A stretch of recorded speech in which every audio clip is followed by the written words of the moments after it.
நான் ஒரு simple question கேக்குறேன். திமுகவின் தலைவர் முதலமைச்சரா இருந்தவர் ஏங்க அவர் குளத்தூர்ல தோத்துட்டாரு? திமுக காரங்க எல்லாம் ஓட்டு போடாம விட்டாங்களா? தலைவர் தோத்து விட்டார் திமுகல. பொதுச் செயலாளர் துரைமுருகன் காட்பாடியில படுதோல்வி அடைந்தார். இவன் தலைவனை காப்பாற்ற முடியல, இவன் பொதுச் செயலாளரை காப்பாற்ற முடியல, இவன் பொருளாளர் பிள்ளையை காப்பாற்ற முடியல. எல்லாம் அமைச்சர்களா இருந்தவங்க. ஆனா இவங்க சொல்றாங்க மற்ற கட்சிகள் எல்லாம் நாங்க தாங்க ஓட்டு போட்டு எலெக்ட் பண்ணோம், நன்றி கெட்டவர்கள், முதுகுல குத்திட்டாங்க. தெளிவா சொல்லியிருக்கீங்களா? என்னன்னு சொல்லியிருக்கீங்க? ஆட்சியில் நாங்கள் யாருக்கும் பங்கு தர மாட்டோம். அப்புறம் இது ரொம்ப அசிங்கமான விஷயம் இல்லையா? ஓட்டுக்கு எல்லார் உதவியும் வேணும், ஆனா ஆட்சி நான் மட்டும்தான் பண்ணுவேன்றத ஒரு ஆப்பர்ச்சுனிசம் இல்லையா? அதனால இதெல்லாம் சும்மா பேச்சுங்க. திமுகவும் அண்ணா திமுகவும் மக்களால் நிராகரிக்கப்பட்டிருக்கிறார்கள் என்ற யதார்த்தத்தை நாம ஒத்துக்கணும். திமுக காரங்களுக்கு ஒரு கெட்ட புத்தி உண்டுங்க. ஜெயிச்சா ஒரு ஓட்டுல ஜெயிச்சா கூட நாங்க தான் ஜெயிச்சிட்டோம், மக்கள் தீர்ப்பு, மகேசன் தீர்ப்புன்னு. தோத்துட்டாங்கன்னா அமுக்கால அழுவாங்க, அதை ஒத்துக்க மாட்டாங்க. ஸ்டாலின் அவர் போட ஆரம்பிச்சிட்டாரு. மக்கள் எல்லாம் இவர்கிட்ட போய் சொன்னாங்களாம், வருத்தப்படுறாங்களாம். ஏன் தவறு பண்ணிட்டோன்னு ரொம்ப வருத்தப்படுறாங்களாம் 3வது நாள்லயே. புரியுதுங்களா? பாவம். அவர்கிட்ட போய் இப்ப சொல்லிட்டு இருக்காங்க. விஜய எதிர்த்து ஓட்டு போட வேண்டிய சட்டசபையில ஏன் ஓடிட்டீங்க? ஏங்க ஓடிட்டீங்க? நான் சொல்லட்டுமா? ஏன்னா இந்த ஆட்சி கவிழ்ந்தால் தேர்தல் வந்துரும். புது தேர்தல் வந்தா உள்ளதும் போச்சடா நொல்லக்கண்ணான்னு இருக்கிற சீட்டும் காலி ஆயிடும். விஜய் 200 சீட்ல ஜெயிச்சிருவாரு. சம்மர் வந்தாச்சு. What's your plan for this holiday? GT Holidays, South India's #1 travel brand. Periyar Maniamma Institute of Science and Technology, Tanjavur. Mechanical engineering with specialization in energy engineering, robotics and industrial automation. நிறைவான தருணங்கள் NAC ஜுவல்லர்ஸுடன்.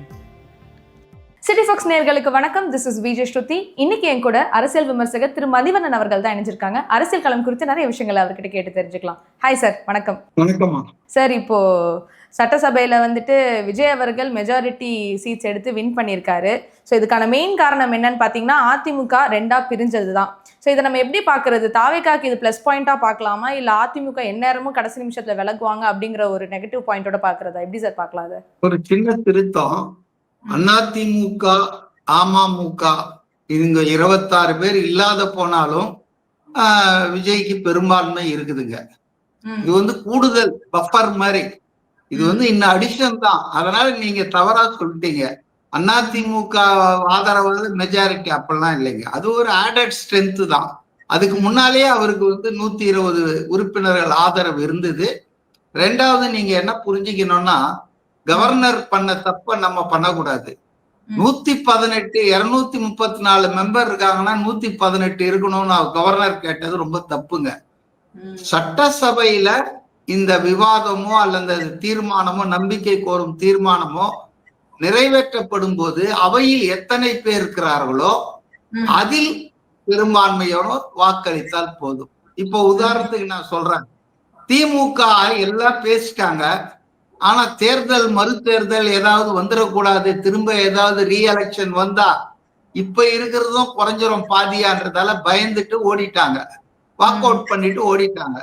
அப்ப திமுக அணியினர் walk out பண்ணி ஓடினதுக்கு அப்புறம் பாத்தீங்கன்னா உங்களுக்கு 80-86 பேர் ஆதரவு இருந்தாலே சபையில பெரும்பான்மை.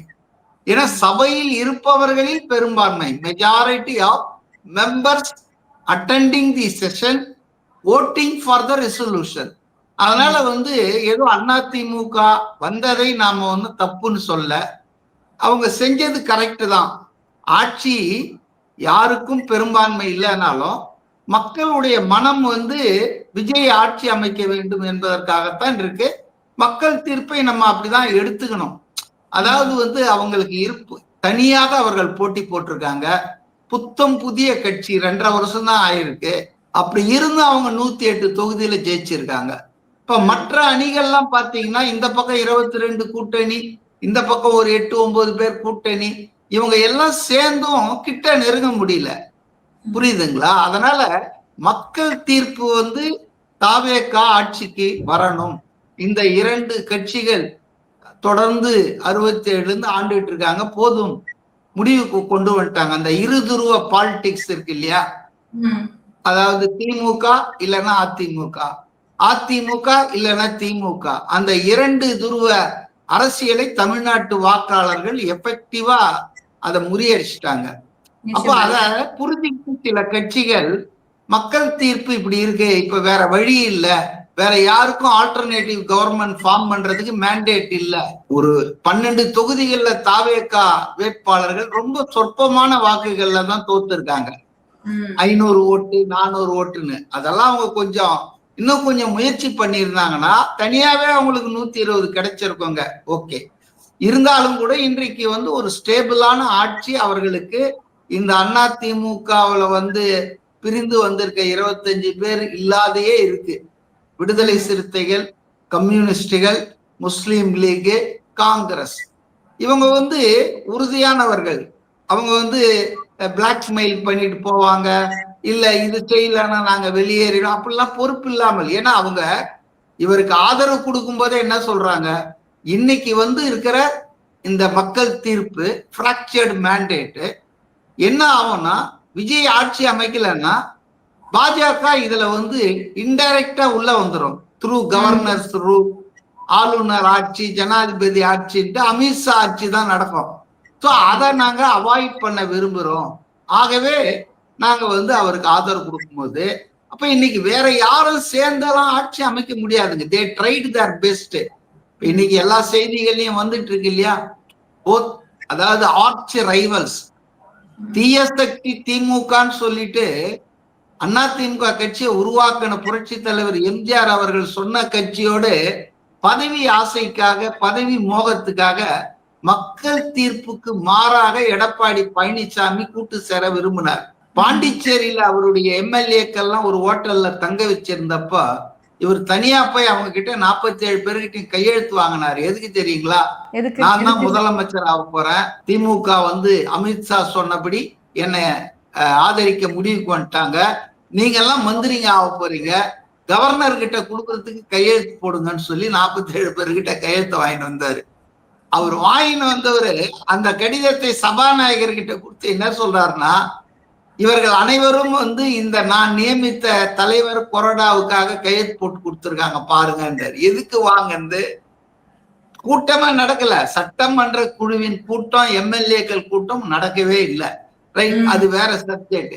நான் எதுக்கு சொல்ல வரேன்னா, மக்கள் தீர்ப்பை மாற்றுவதற்கு பாஜக முயற்சித்தது, திமுக முயற்சித்தது, அதிமுக முயற்சித்தது. ரஜினிகாந்த் விரும்பினார், நடிகர் ரஜினிகாந்த் புரோக்கர் வேலை பார்த்தாரு. பாஷ்யம் கன்ஸ்ட்ரக்ஷன் கட்டுமான நிறுவனத்துல பல ஆயிரம் கோடியை முதலீடு பண்ற ஆளு ராஜ்பவன்ல உட்காந்து அவரு கொஞ்சம் காய நவுத்தினாரு. திமுக எப்படியாவது ஆளுங்கட்சியா அல்லது அட்லீஸ்ட் அதிமுகவை ஆளுங்கட்சி ஆக்க முடியுமான்னு. ஆக இந்த சக்திகள்லாம் மக்கள் தீர்ப்பை மதிக்காமல் மக்கள் தீர்ப்புக்கு எதிராக விஜய் ஆட்சிக்கு வருவதை தடுப்பதற்கு எல்லா வேலையும் பண்ணாங்க. பண்ணலன்னா சொல்ல முடியாது. they tried their all their tricks in the book. எல்லாம் பண்ணாங்க, பண்ணியும் நடக்கல. ஏன்னா காங்கிரஸ் உறுதியான நிலை எடுத்தது, மக்கள் தீர்ப்பை மதிக்கிறாங்க, அவ்வளவுதான். இப்ப காங்கிரஸ் உறுதியா நம்ம நிலை எடுத்தது அப்படின்னு சொல்லும் போது திமுகக்கு காங்கிரஸ் செஞ்சது துரோகம் அப்படின்ட்டும் திமுகல இருக்கிறவங்க சொல்றாங்க. எங்கள்கிட்ட ப்ராப்பரா சொல்லிட்டு கூட போல. நீங்க சொல்லுங்க, எப்படி துரோகம்ன்றீங்க சொல்லுங்க. இல்ல அவங்க ஏதாச்சும் சொல்றாங்க அப்படின்னா, இப்போ விசிகாவா இருக்கட்டும் இல்ல மத்த கம்யூனிஸ்ட் கட்சியா இருக்கட்டும், திமுக போயிட்டு டிஸ்கஸ் பண்ணிட்டு நாங்க போகலாமான்னு கேட்டு வந்தாங்க அப்படின்னு சொல்றாங்க. பட் ஆனா இவங்க இன்ஃபார்மே பண்ணாம போயிட்டாங்க அப்படிங்கறதுனால துரோகம் செய்யப்பட்டதா ஸ்டாலின் அவர்களுமே மென்ஷன் பண்ணியிருந்தாரு. சோ அத இல்ல நீங்க அதை ஒப்புக்கிறீங்களா? ஸ்டாலினும் திமுகவும் ஓனரா? ஏங்க, ஒரு கூட்டணின்னு வச்சா அதனுடைய அர்த்தம் என்னன்னா கொள்கை கூட்டணி இல்ல, தேர்தலுக்காக ஓட்டுக்களை சிதறாமல் சிந்தாமல் ஒருமுகப்படுத்துவதற்கான ஒரு தொகுதி உடன்பாடு தான் அது. கூட்டணின்னு சொல்றதே ராங். அப்ப அந்த தொகுதி உடன்பாட்டுல நீங்க ஒரு 100 தொகுதியில மற்ற கட்சி ஓட்ட உங்களுக்கு வாங்குறீங்க, அதே போல மற்ற கட்சிகளுக்கு குறிப்பிட்ட தொகுதியில உங்க ஆளுங்க ஓட்டு போடுறாங்க. இது எக்ஸ்சேஞ்ச் ஆஃப் ஓட்ஸ் தான் தவிர மியூச்சுவலி பெனிஃபிஷியல் ரிலேஷன்ஷிப், ஒருத்தருக்கு ஒருத்தர் உதவிக்கிற விஷயம்தான். இது ஏதோ முதலாளி வந்து நான் இவங்களெல்லாம் ஆளாக்குனேன், படிக்க வச்சேன், வேலை வாங்கி தந்தேன், இவங்க என்கிட்ட சொல்லாம போயிட்டாங்கன்னா எலெக்ஷன் முடிஞ்சதோட கூட்டணி முடிஞ்சதுங்க. தொகுதி உடன்பாடு தான் அது. ஆக இவங்க வந்து நாங்கதான் இப்படி சொல்றாங்க சில பேரு, திமுகவால ஓட்டை வாங்கி 5 பேர் எம்எல்ஏ ஆயிட்டாங்க. அப்படிதான் சார். ஆமா, அப்படிதான் சொல்றாங்க. கரெக்டா கரெக்டா, அதையும் நான் சொல்றேன். சரி, திமுக கூட்டணியில அவங்க இருந்ததால நீங்க காங்கிரஸ் ஓட்டை வாங்கல, நீங்க கம்யூனிஸ்ட் ஓட்டை வாங்கல, உங்களுக்கு ஃபுல்லா டிஎம்கே ஓட்டு தான் உங்களுக்கு விழுந்து இருக்குது. அதுக்கு தனித்தனி இந்த ஓட்டை போட்டு இல்ல நீங்க இல்ல, திமுக காரங்களுக்கு சொல்றேன், திமுக காரங்க வந்துதான் காங்கிரஸுக்கு ஓட்டை போட்டு எலெக்ட் பண்ணிருக்காங்க. ரைட்டு. நான் ஒரு சிம்பிள் கொஸ்டின் கேக்குறேன். திமுகவின் தலைவர் முதலமைச்சரா இருந்தவர் ஏங்க அவர் குளத்தூர்ல தோத்துட்டாரு? திமுக காரங்க எல்லாம் ஓட்டு போடாம விட்டாங்களா? தலைவர் தோத்து விட்டார் திமுகல. பொதுச் செயலாளர் துரைமுருகன் காட்பாடியில படுதோல்வி அடைந்தார். பொருளாளர் பாலு, டிஆர் பாலு எலெக்ஷன்ல நிக்கல, ஏன்னா அவர் எம்பியா இருக்காரு. அவர் பையனை மன்னார்குடியில நிறுத்தினார், டிஆர்பி ராஜா. அவரும் ஒரு அமைச்சரா இருந்தவர் தான். அவரும் மண்ணை கவினார் மன்னார்குடியில. பல பேர் கோட்டை உடைக்கப்பட்டிருக்கு.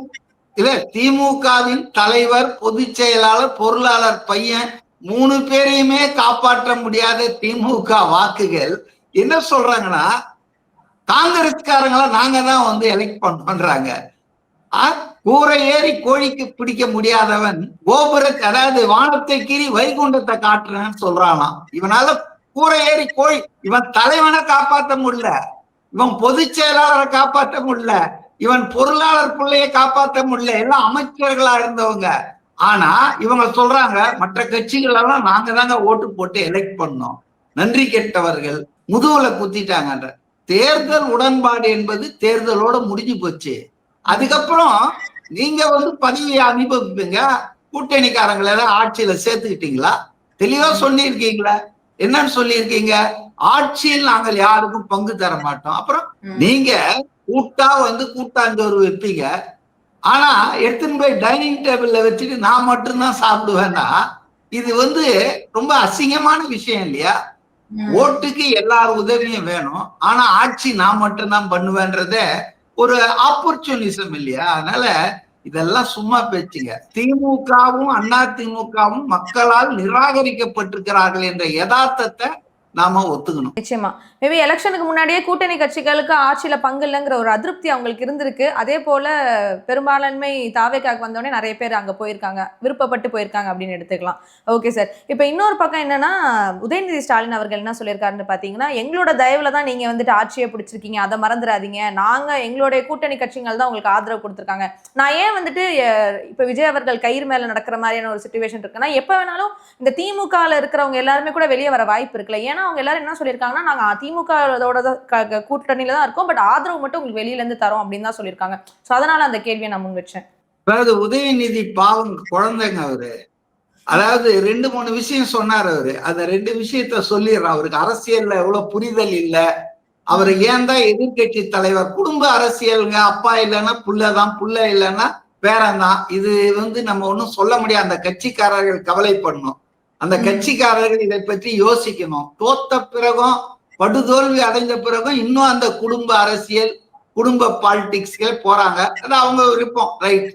நான் என்ன கேட்கிறேன்னா, 2 விஷயம் சொன்னார். இப்ப நீங்க சொன்னது 2வதுக்கு வரேன். நான் முதல்ல என்ன சொன்னாருன்னா, நீங்க வந்து 35% வாக்குகள் தான் வாங்கியிருக்கீங்க, 65% மக்கள் உங்களை ஏத்துக்கல, நிராகரிச்சிருக்காங்க அப்படின்றாரு. ரைட்டா? அவர் தொகுதியில சேப்பாக்கம், திருவல்லிக்கேணி தொகுதியில இவர் எம்எல்ஏவா எவ்வளவு சதவீதம் ஓட்டு வாங்கியிருக்காரு? 51% மக்கள், 51% வாக்காளர்கள் ஓட்டை வாங்கி இவர் ஜெயிச்சிருக்காரு. இல்ல, இவங்க அப்பா போன முறை முதல் அமைச்சர் ஆனாரு. 1996 இவங்க தாத்தா முதலமைச்சர் இருந்தார், 96 எம்எல்ஏ வச்சுக்கிட்டு. அப்பெல்லாம் எத்தனை சதவீதம் மக்கள் இவர்களை ஆதரித்தார்கள்? அதாவதுங்க, திமுக காரங்களுக்கு ஒரு கெட்ட புத்தி உண்டுங்க.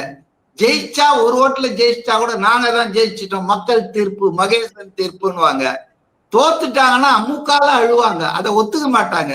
நாங்கள் 22% 0.5 தான் வித்தியாசம் அடா அந்த புள்ளி தானடா உன்னை எதிர்கட்சி ஆகியிருக்கு, அவன் ஆளுங்கட்சி ஆகியிருக்கு.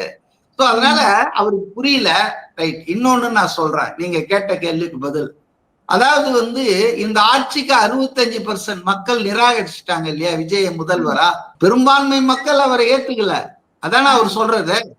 சரி, அப்படி அது ஒண்ணு. ரெண்டாவது படு மோசமான ஆட்சி 3 நாள்லயே நடத்த ஆரம்பிச்சிட்டாரு. ஸ்டாலின் அவர் போட ஆரம்பிச்சிட்டாரு. மக்கள் எல்லாம் இவர்கிட்ட போய் சொன்னாங்களாம், வருத்தப்படுறாங்களாம், ஏன் தவறு பண்ணிட்டோன்னு ரொம்ப வருத்தப்படுறாங்களாம் 3வது நாள்லயே. புரியுதுங்களா? பாவம். அவர்கிட்ட போய் இப்ப சொல்லிட்டு இருக்காங்க, இவ்வளவு மோசமா ஆட்சி நடத்துற 65% மக்கள் ஆதரவு இல்லாத விஜய எதிர்த்து ஓட்டு போட வேண்டிய சட்டசபையில ஏன் ஓடிட்டீங்க? ஏங்க ஓடிட்டீங்க? நான் சொல்லட்டுமா? ஏன்னா இந்த ஆட்சி கவிழ்ந்தால் தேர்தல் வந்துரும். புது தேர்தல் வந்தா உள்ளதும் போச்சடா நொல்லக்கண்ணான்னு இருக்கிற சீட்டும் காலி ஆயிடும். விஜய் 200 சீட்ல ஜெயிச்சிருவாரு. அந்த பயத்தின் காரணமாக நீங்க இல்லைன்னா லாஜிக்கலா என்னங்க நீங்க யோசிங்க. இவ்வளவு மோசமா 2 நாள்லயே ஆட்சி மோசமா இருக்குதுன்றாங்க. Dirty politics பண்றாராம். யாரு? டர்ட்டி டஜனை சுத்தி தன் கூட மந்திரிங்களை வச்சிட்டு இருந்தவர் பேசுறாரு. டர்ட்டி பாலிடிக்ஸ் டிவிகே பண்ணுதான். பாவங்க அந்த மனுஷன். இன்னைக்கு ஒரு பேப்பர்ல பார்த்தேன், ஏதோ கவர்மெண்ட் ஆபீஸுக்கு சர்வெண்ட் மாதிரி காலையில 10 மணிக்கு வரா மாதிரி உக்காந்துட்டு தயிர் சாதம் டிஃபன் எடுத்துட்டு சாப்பிட்டுட்டு அதே சீட்ல சாயந்தரம் 5 மணிக்கு போறாரு. ஆக இவங்க வாழ்க்கை என்ன? இவர் டோப்பாவுக்கு எத்தனை லட்சம் செலவு பண்ணி, மேக்கப்புக்கு எத்தனை லட்சம், எப்படி இறங்குவாங்க? நான் தான் ராஜராஜ சோழன், உதயநிதி ராஜேந்திர சோழன், என்ன அலம்பினீங்க? ஆடிய ஆட்டம் என்ன, பாடிய பாட்டு என்ன? ஆக ஒரு சாதாரண எளிய மனிதராக, இன்னும் சொல்ல போனா அவர்கிட்ட இல்லாத பணமா, விஜய் கிட்ட இல்லாத வசதியா, பணமா, அவர் பார்க்காத சொகுசா உல்லாசமா, சினிமா ஃபீல்ட்ல இருந்து வந்தாரு. ஆனா அவர் எவ்வளவு ஒரு எளிய மனிதராக, எவ்வளவு பொறுப்போடு அரசாங்க பணியை மக்கள் பணியா கருதி அவர் உட்கார்றாரு. He treats himself as a government servant. சர்வெண்டா நினைக்கிறாரு. நீங்க எல்லாம் மகாராஜா மாதிரி ராஜேந்திர சோழன், ராஜராஜ சோழன் பேசிட்டு எத்தனை மணிக்கு நீங்க எல்லாம் செக்ரட்டரியேட்டுக்கு வந்திருக்கீங்க, எத்தனை நாள் வந்திருக்கீங்க, இதெல்லாம் கணக்கு போட்டு பார்த்தா மக்களுக்கு தெரியாதுங்க. மக்கள் ஆட்சி இன்னைக்கு தாங்க மலர்ந்துருக்கு. அதிமுக திமுக ஆட்சியாங்க நடத்தினாங்க. இவங்க எல்லாம் அதாவது என்னவோ ராஜாக்கள் மன்னர் ஆட்சி தானங்க நடந்துட்டு இருந்தது. இன்னைக்குதான் ஒழுங்கான மக்கள் ஆட்சி வந்திருக்கு. அதை பொறுத்து கொள்ள முடியல இவங்களால. அதனால 3வது நாளே மூக்கால அழ ஆரம்பிச்சிட்டாங்க. 15ஆம் தேதி மகளிர் உரிமை தொகை போடுவாங்க. ஓகே, நேத்தே சொல்றாரு போட வேணும், போடாமல் ஏன் தாமதம்? ஏயா ஸ்டாலின் அவர்களே, வயசு கொஞ்சம் பெருசுதான், மரியாதை கொடுக்குற முன்னாள் முதல்வர், நீங்க 2021 தேர்தல்ல என்ன உறுதிமொழி கொடுத்தீங்க வாக்காளர்களுக்கு? அனைத்து குடும்ப தலைவிகளுக்கும் நான் 1000 ரூபாய் உரிமை தொகை தருவேன்னு சொன்னீங்க. நீங்க 2021 மேலன்னு நினைக்கிறேன் ஜெயிச்சு முதல்வரா நீங்க. எப்ப அதை அமுல்படுத்தினீங்க? 28 மாசம் கழிச்சுதான் அமுல்படுத்தினீங்க. 28 மாசம்னா மோர் தென் 2 இயர், 2 வருஷம் கழிச்சுதான் அமுல்படுத்தினீங்க. அமுல்படுத்தும் போது என்ன ஒரு புள்ளிய வச்சீங்க? தகுதி வாய்ந்த குடும்ப தலைவிங்கன்னு ஒண்ணு சேர்த்தீங்க, சொருவுனீங்க. Conditions apply. நீங்க தகுதி வாய்ந்ததுன்னா அதுல எவ்வளவு பேரை தகுதி இல்லாத ஆக்குனாங்க தெரியுங்களா? 1 கோடி பெண்களுக்கு மேல வெளியே தள்ளினீங்க. நீங்க எல்லாம் உறுதிமொழியை பத்தியும் தேர்தல் கால உறுதிமொழியை உடனே நிறைவேற்ற இன்னும் மந்திரி சபையே முழுசா வரலப்பா. வெறும் 10 மந்திரிங்க, அவங்களுக்கே என்ன துறைன்னு இன்னும் ஒதுக்கீடு பண்ணல. எல்லாம் வந்துட்டு இருக்காங்க, போயிட்டு இருக்காங்க. எவ்வளவு அவங்க வேஷம் போடுறாங்க பாருங்க. இதே ஸ்டாலின் என்ன பண்ணாரு? சொன்னார் ஆரம்பத்துல, விஜய் ஆட்சி அமைக்க நாங்க இடையூறு செய்ய மாட்டோம், 6 மாதம் வரை நாங்கள் அமைதியாக இருப்போம், அப்புறம் தான் நான் போராடுவோம்னாரு. 6 மணி நேரம் சும்மா இல்லையேப்பா நீங்க. 6 மணி நேரம் சும்மா இல்லையே, 6 நாள் கூட இல்ல, 6 மணி நேரம் சும்மா இல்லையே, அறிக்கை விட ஆரம்பிச்சிட்டீங்களே.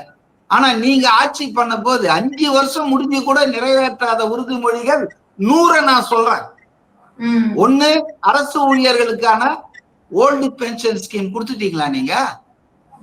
கொடுத்தீங்களா நீங்க? காலியான அரசு பணிகளை இடங்களெல்லாம் ஃபில்அப் பண்ணிட்டீங்களா? தற்காலிகமா இருந்த ஊழியர்களை நிரந்தரப்படுத்திட்டீங்களா? பகுதி நேர ஆசிரியர்கள், டாக்டர்கள் எல்லாம் என்னத்தங்க நீங்க செஞ்சீங்க? இந்த மகளிர் உரிமை பண்ணீங்க, விடியல் பயணம்னு பெண்களுக்கு பண்ணீங்க. அதுவும் 2 வருஷம் கழிச்சு பெண்கள் ஓட்டை வாங்குவதற்காக தான் பண்ணீங்களே தவிர வேற ஒண்ணும் நல்ல எண்ணத்துல பண்ணல. உங்க எண்ணம் வந்து ஓட்டை வாங்கலாம், பெண்கள் தான் மெஜாரிட்டி தமிழ்நாட்டுல வாக்காளர்கள் அப்படின்ற எண்ணத்துல கால்குலேஷன் போட்டு பண்ணீங்க. உங்களுக்கு எல்லாம் ஏதாவது தகுதி இருக்குதா? இன்னைக்கு 3 நாள் 4 நாள் ஆன ஒரு ஆட்சியை பார்த்து மக்கள் எல்லாம் அப்படியே வெறுத்துட்டாங்களாம். தவறு பண்ணிட்டோன்னு இவர்கிட்ட போயிட்டு சித்தரஞ்சன் சாலையில எல்லாரும் மூக்கு சிந்திட்டு அழுதுட்டு இருக்காங்க போல இருக்கு. இவங்களுடைய திமுக அதிமுக காலம் முடிஞ்சிடுச்சுங்க. புதிய காலம் தொடங்கி இருக்கு. இளைஞர்கள் காலம், இளைஞர்கள் அரசியல் தொடங்கி இருக்கு. இனிமேல் இவங்க இந்த கதையெல்லாம் வேட்டி சட்டையை போட்டுட்டு வெளியேறிட்டு அப்புறம் டவல் ஒன்ன போட்டுட்டு இழுத்து புடிச்சுக்கிட்டு அந்த ட்ரெஸ் கோடே மாறிடுச்சு பாத்தீங்களா? அதுக்குமே பல பேர் விமர்சனம் வச்சாங்க சார். கோட் சூட் போடுறாரு, நாம தமிழ் நாகரிகம் படி வேட்டி சட்டை அப்படின்ட்டு அதுக்கும் எல்லாரும் விமர்சனம் வைக்கிறாங்க. ஆமாங்க, உதயநிதி பேண்ட் போட்டு டிஷர்ட் போட்டா துணை முதல்வரா இருக்கும்போது அதுக்கு தமிழர் பண்பாடு இல்ல. விஜய் வேஷ்டி கட்டலன்னா தமிழர் பண்பாடு வேஷ்டி கட்டுறதுலதான் இருக்குதா? இவங்க என்னெல்லாம் தமிழர் பண்பாட்டுக்கு எதிராக பண்ணியிருக்காங்கன்னு நம்ம சொன்னோம்னா பொது வெளியில நல்லா இருக்காது. சோ ஆக்கப்பூர்வமான எதிர்கட்சியாக செயல்படுவோம் என்று வெளியே சொல்லிட்டு இன்னைக்கு ஒரு ஆக்கப்பூர்வமான யோசனையும் இல்லை, ஆலோசனையும் இல்லை. அந்த கவர்மெண்ட்டுக்கு நார்மலா ஒரு ஹனிமூன் பீரியட்னு இருக்கு. ஒரு 6 மாசம் விடுவாங்க எந்த புது கவர்மெண்ட் வந்தாலும். இது புது கவர்மெண்ட் இல்ல, புத்தம் புது கவர்மெண்ட். ஏன்னா யாருக்குமே எதுவுமே தெரியாது. they have to learn things in their own experience. அப்படி இருக்கும்போது என்னங்க அறிக்கை மேல அறிக்கை விடுறாங்க, அப்பாவும் பிள்ளையும் மாறி மாறி. இதெல்லாம் மக்கள் ரசிப்பாங்கன்னு நினைக்கிறீங்க?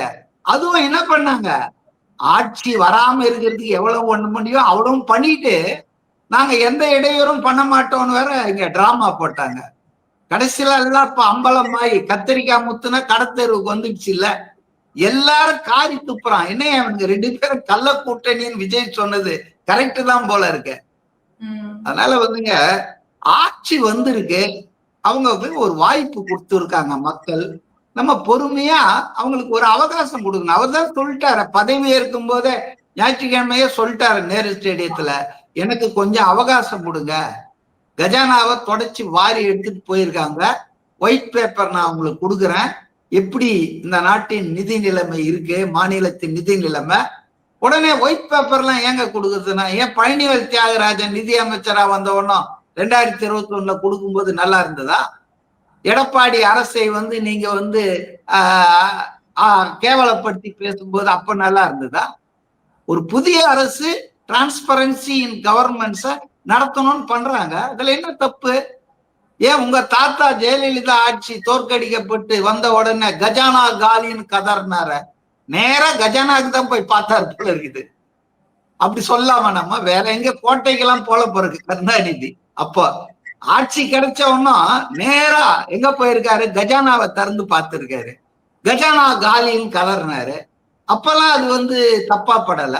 விஜய் வந்து தொடச்சு வச்சுட்டு போயிருக்காங்கன்னு சொன்னா எஸ் லிட்ரலி அவர் சொன்னாரு. 10 லட்சம் கோடி கடனை வாங்கி வச்சிருக்கீங்க, வட்டி கட்டணும், தவணைய பணம் கட்டணும், இவ்வளவு நெருக்கடி இருக்குதுன்றது அவருக்கு ஒன்னும் உள்ள போய் பார்க்கவே வேணாம, நமக்கே தெரியுமே. Financial condition of state government is not good. முந்தா நாள் வரைக்கும் என்ன சொல்லிட்டு இருந்தாரு ஸ்டாலின்? எல்லா கோரிக்கையும் நிதி இல்ல, மத்திய அரசு ஓர வஞ்சனப்படுது, வரி வருவாய் நமக்கு பங்கிட்டு கொடுக்கல, கஷ்டமா இருக்கிறோம், கொஞ்சம் பொறுத்துங்க, எல்லாத்துக்கும் நிதி இல்லைன்னு தானே சொன்னீங்க. இன்னைக்கு என்ன சொல்றாரு? மனசு இருந்தா போதுமா? மனசை வச்சு கொடுத்துட முடியுமா? நிர்வாக திறமை இருந்தால் போதுமா? ஏன் அப்ப நீங்க முந்தா நாள் வரைக்கும் முக்கால அழுதீங்க, நிதி இல்லை, பற்றாக்குறை அப்படின்னு சொன்னீங்க. So you must be balanced. Give him a chance to prove. அவ்வளவுதான். தோத்தாருன்னா அதை நீங்க மக்கள் பார்த்துக்குவாங்க. மக்கள் ஒண்ணும் மடையர்கள் இல்ல. விஜய் நல்லாட்சி கொடுத்தாருன்னா எம்ஜிஆர் மாதிரி 4 வாட்டி 5 வாட்டி அவரே தான் ஜெயிப்பாரு. அதான் அந்த பயத்துல தானே நீங்க அவர் வராம தடுக்கிறதுக்கு கவர்னர், அமித்ஷா, ரஜினிகாந்த், ஸ்டாலின், உதயநிதி, எடப்பாடி எல்லாரும் ட்ரை பண்ணீங்க. All your effort failed. மக்கள் தீர்ப்பு நின்று இருக்கு. கொஞ்சம் டைம் கொடுங்களாங்க. சம்மர் வந்தாச்சு. What's your plan for this holiday? GT Holidays, South India's #1 travel brand. Periyar Maniamma Institute of Science and Technology, Tanjavur. Mechanical engineering with specialization in energy engineering, robotics and industrial automation. நிறைவான தருணங்கள் NAC ஜுவல்லர்ஸுடன்.